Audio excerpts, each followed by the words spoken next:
Welcome to the Church Answers podcast. We are picking up with the series we started. We are looking at a comprehensive examination of why the top 10 Bible translations are popular. What makes them the top 10 selling translations in the United States? And if you've missed the first two episodes, the first two parts, I encourage you to go back and check them out. Part one was an introduction. We talked about history and philosophy and influences of the translations. Part two, we looked at the top three. Number one, number two, number three. I'm sorry, part two, we looked at the top three. I don't know if I said that right.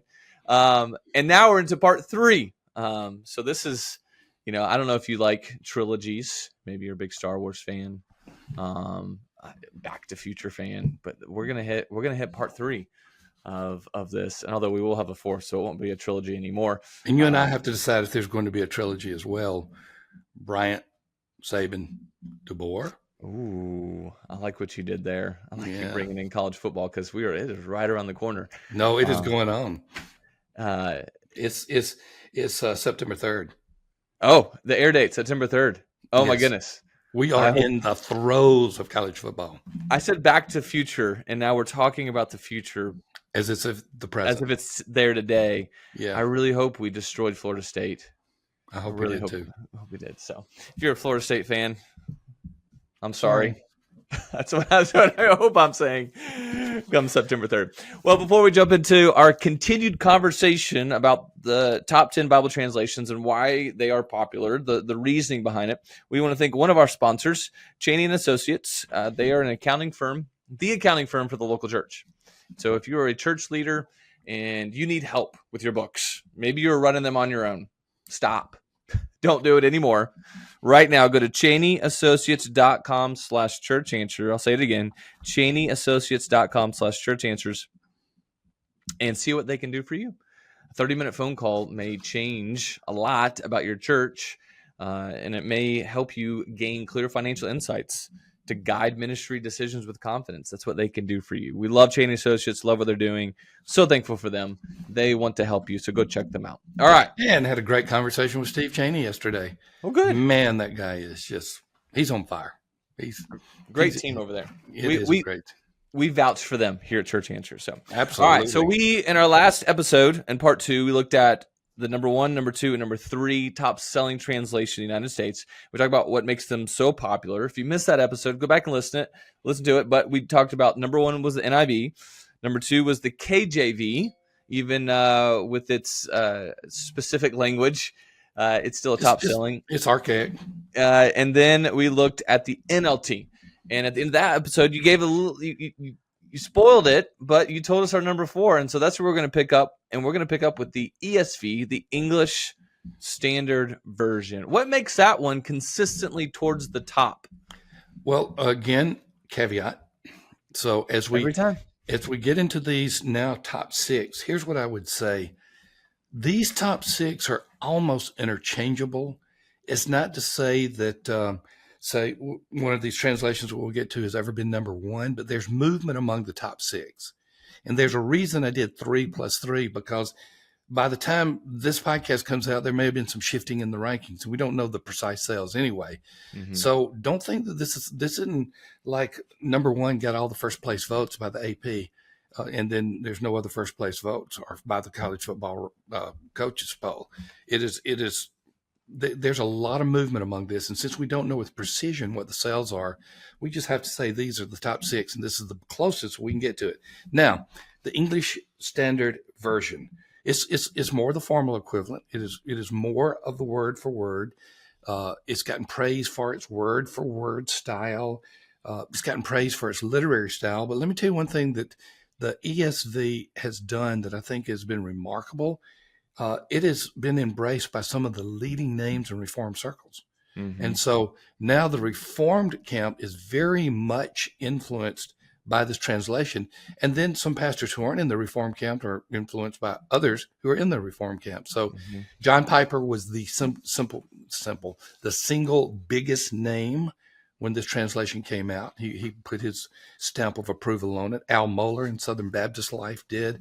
And so you had some well-known Reformed theologians and speakers and preachers, and that really helped move the translation up as high as it is. And there are times that you'll see it at 3 and 2, and it moves around as well. Yeah, and it is that more word for word. Like there's a lot of precision with the ESV, and precision. It can sometimes feel clunky is too strong of a word. That really is. It's not clunky. It's not It's smooth. just, I'll just say yeah. it's not smooth at times. But we're not critiquing. We're talking about the strengths. Yeah, but I'm saying it is very that because of its strength and its word for word precision, it has a very distinct literary style. That's probably a more positive way of putting it. Yeah. And so the ESV number 4. Well, let's talk about number 5. And I mentioned that I commissioned this translation. Yep. There was a practical reason for commissioning. It was really time for us to update and I'm talking about the time when I was at Lifeway, so let me be clear. It was time for us to update our translation, which was the Holman Christian Standard Bible. That Holman word was a problem. No one knew what it was. And it became a 4-letter translation instead of a standard 3-letter, which sometimes didn't work well with the SKUs in retail stores and in catalogs. And it was time for another translation. So I said, let's just drop the H. We owned Holman Bible, which used to be a Bible company, but let's just drop it and let's do the CSB. Well, we didn't have the rights to it because there was a publishing company in Cincinnati named Christian Standard Publishing. And the phrase Christian Standard was trademarked by itself. You could put Holman in front of it, but you couldn't put just Christian Standard. So eventually we negotiated, we bought the rights from Christian Standard, and we made the CSB. It was commissioned by me. It had a great translation committee. I think some of the genius marketing behind this is they said, we're just right in the middle. That's how we have it. And they called it optimal equivalence. That is genius. Hey, you want the optimal? This is it. Word for word, and on this side, thought for thought. I don't know if it's optimal, but it was closer to the middle. So yeah, that was some good language there. Yeah. So I mean, what made it really popular, it really had a strong readability to it. Mm-hmm. I mean, it still does. It has a strong readability to it. It does. That's a major component, but it keeps a bit. It's precise. The accuracy is really strong, and so it far as our language and the way we communicate today, it really hits that. And you mentioned this is when you're at Lifeway, in your time as an entity leader with the Southern Baptist world.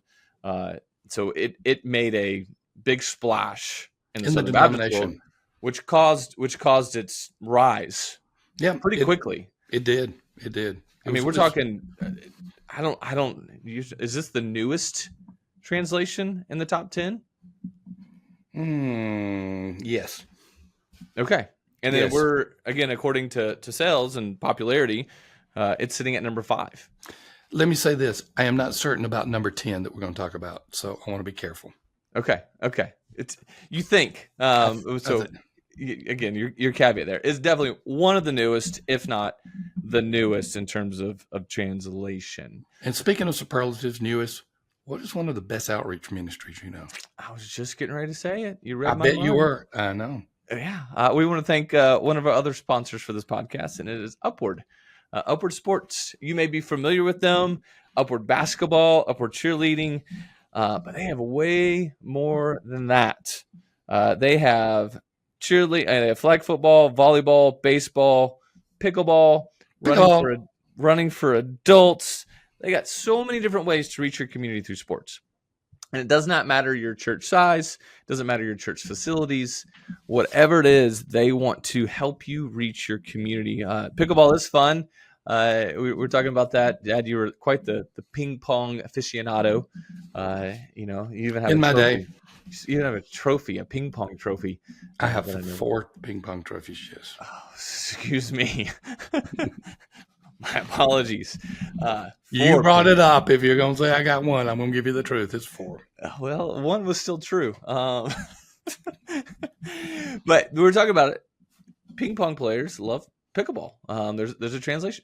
So maybe someone in your community is like, man, I've been wanting to try out pickleball. Well, you need to be the place where they can begin to do pickleball. So whatever it is, go to pickleball.com. Go to upward.org/church answers. Go to upward.org/church answers and see what Upward Sports can do for you.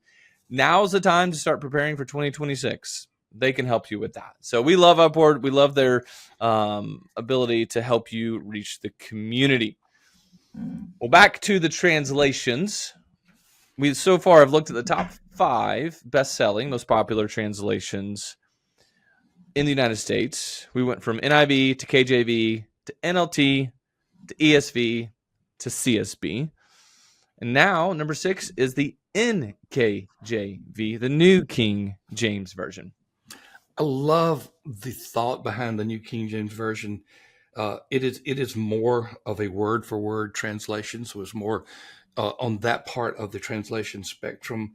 But what they sought to do is to retain a lot of the beauty of the King James and get it into a more modern language. Yeah. And here's the genius behind Thomas Nelson doing this.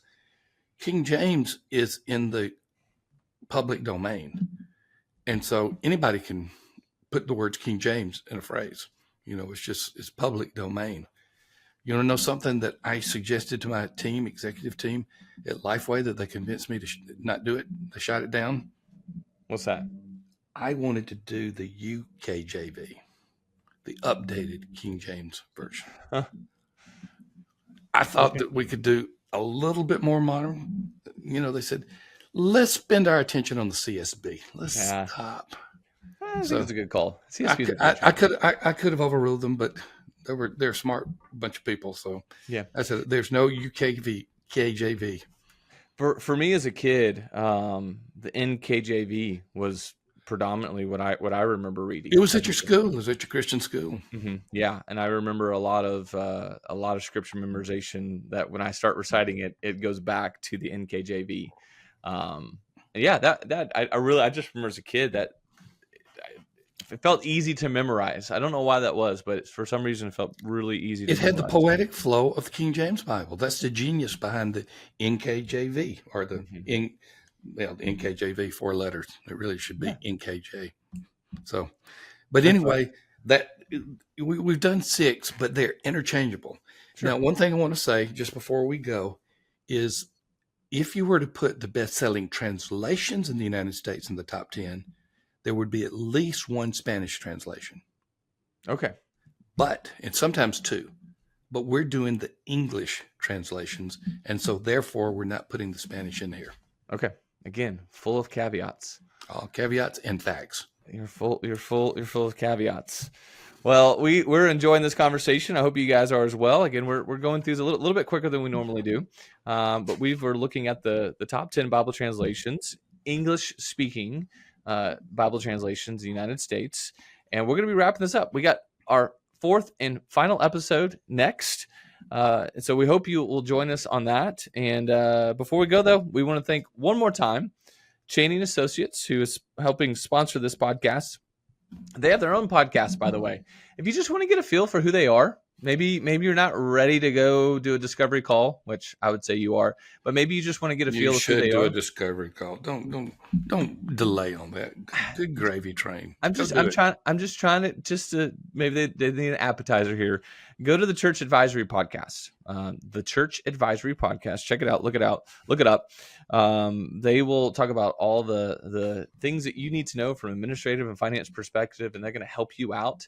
And after you go there, then you could go to CheneyAssociates.com/church answers and see how they can help you out from a finance and bookkeeping and accounting need. They do amazing work.